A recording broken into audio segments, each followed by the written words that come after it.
നമസ്കാരം കൂട്ടുകാരെ, ഞാൻ പീറ്റർ ചോളു. ഇന്നത്തെ വീഡിയോ എന്ന് പറഞ്ഞാൽ 26/8/2026 തിങ്കളാഴ്ച വൈകിട്ട് സ്വർണ്ണവിലയും റബ്ബർ വിലയും. ഇന്നത്തെ സ്വർണ്ണവിലയിൽ 1 ഗ്രാമിന് മുകളിൽ 80 രൂപ, ഒരു പവന് മുകളിൽ 640 രൂപയാണ് സ്വർണ്ണവില കൂടിയിരിക്കുന്നത്. US സാമ്പത്തിക അനിശ്ചിതത്വം ആഘോഷമാക്കി സ്വർണ്ണവിലയിൽ കുതിപ്പ് തുടരുന്നു. അമേരിക്കൻ സാമ്പത്തിക മേഖല പ്രതിസന്ധിയിലാണെന്ന സൂചന വന്നതോടുകൂടിയാണ് നിക്ഷേപകർ സ്വർണത്തിലേക്ക് തിരിഞ്ഞത്. ഇനി വീണ്ടും കൂടുമെന്നുള്ള പ്രതീക്ഷയിലാണ് സ്വർണ്ണ നിക്ഷേപകർ. ഇന്ന് ക്രൂഡ് ഓയിൽ വില കുറഞ്ഞതോടെ അമേരിക്കൻ ഡോളറിൻ്റെ വിനിമയ നിരക്കിലും ഇടിവുണ്ടായി. ഇറാനെതിരെ US സാമ്പത്തിക യുദ്ധ പ്രഖ്യാപനത്തിന് മുമ്പ് നിക്ഷേപകർ ലാഭമെടുപ്പ് വർദ്ധിച്ചതോടെയാണ് ക്രൂഡ് ഓയിൽ ഇടിഞ്ഞത്. ഇതിന് പിന്നാലെ സ്വർണ്ണവിലയും കൂടിയിരിക്കുകയാണ്. ഇന്നത്തെ വിശദമായ സ്വർണ്ണവില നോക്കുമ്പോൾ സ്വർണ്ണം 22 ക്യാരറ്റ് 1 ഗ്രാം 15,030, ഒരു പവൻ 1,20,240. അതുപോലെ ഇപ്പോൾ 24 ക്യാരറ്റ് 16,397, ഒരു പവൻ 1,31,176. അതുപോലെ 18 ക്യാരറ്റ് 1 ഗ്രാം 12,293, ഒരു പവൻ 96,244. ഇതാണ് വൈകിട്ടത്തെ സ്വർണ്ണവില. സ്വർണ്ണം വാങ്ങിക്കാൻ പോകുമ്പോൾ സ്വർണ്ണത്തിൻ്റെ പരിസ്ഥിതി ഉറപ്പാക്കി വാങ്ങിക്കാൻ ശ്രമിക്കുക. കടയിൽ പോയി സ്വർണം വാങ്ങിക്കുമ്പോൾ പണിക്കൂലി, GST, ഹോൾമാർക്ക് എന്നിവ കൊടുക്കേണ്ടി വരും. ഇന്നത്തെ വിശദമായ റബ്ബർ വില നോക്കുമ്പോൾ റബ്ബർ വില Kottayam RSS ഫോർക്കിൽ 274, RSS 5 201, ISN 252, latex 60% 197 രൂപ 60 പൈസ. ഇതാണ് വൈകിട്ടത്തെ കോട്ടയം വില.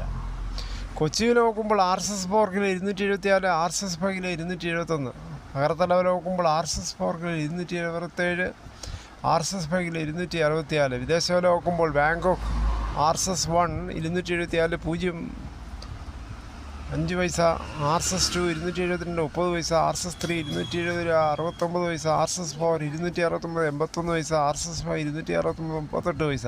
ഇതാണ് വിദേശ വില. വിദേശ വില ഇപ്പോൾ കൂടിക്കൊണ്ടിരിക്കുകയാണ്. മുമ്പ് RSS 1 272 6 പൈസയായിരുന്നു. ഇപ്പോൾ 274 5 പൈസയായിട്ട് കൂടിയിരിക്കുകയാണ്. അത് രാജ്യാന്തര വില കൂടുമ്പോൾ ആഭ്യന്തര വില എപ്പോഴും മാറ്റമില്ലാതെ തുടരുകയാണ്.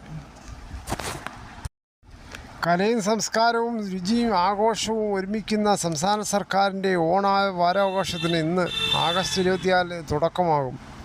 വൈകിട്ട് 5:30 കനകക്കുന്ന് നിശാഗന്ധിയിൽ മുഖ്യമന്ത്രി VD സതീശൻ ഉദ്ഘാടനം നിർവഹിക്കും. കുഞ്ചാക്കോ ബോബൻ വിശിഷ്ടാതിഥിയായി പങ്കെടുക്കുന്നതിൽ ടൂറിസം വകുപ്പ് മന്ത്രി VC വിഷ്ണുനാഥ് അധ്യക്ഷത വഹിക്കുകയും ചെയ്യും. വിപണിയിൽ ഇപ്പോൾ സാധനങ്ങൾക്കൊക്കെ നല്ല വിലയായിട്ടുണ്ട്. പഞ്ചസാര എക്സാമ്പിൾ, പഞ്ചസാര പെട്രോളിൻ്റെ വില കുറയ്ക്കാൻ വേണ്ടി കരിമ്പൊക്കെ ധാരാളം ഈ എത്തനോൾ ഉണ്ടാക്കാൻ വേണ്ടി ഉപയോഗിക്കും. അതിൻ്റെ ഫലമായി പഞ്ചസാരയുടെ വില വിലയായിട്ടുണ്ട്. ഇപ്പോൾ നാട്ടിൽ പെട്രോളിൻ്റെ വില കുറഞ്ഞതുമില്ല, പഞ്ചസാരയുടെ വില കൂടിയും ചെയ്തു. അതോടുകൂടി ഈ വീഡിയോയുടെ പൂർണ്ണമാകുന്നു. ഇത്രയും സമയം ക്ഷമയോടെ കേട്ടുന്ന വളരെയധികം നന്ദി. നിങ്ങൾക്ക് ഇഷ്ടമായെങ്കിൽ ഒരു ലൈക്കും, ഒപ്പം നിങ്ങളുടെ വിലയേറിയ സബ്സ്ക്രൈബ് മറക്കല്ലേ.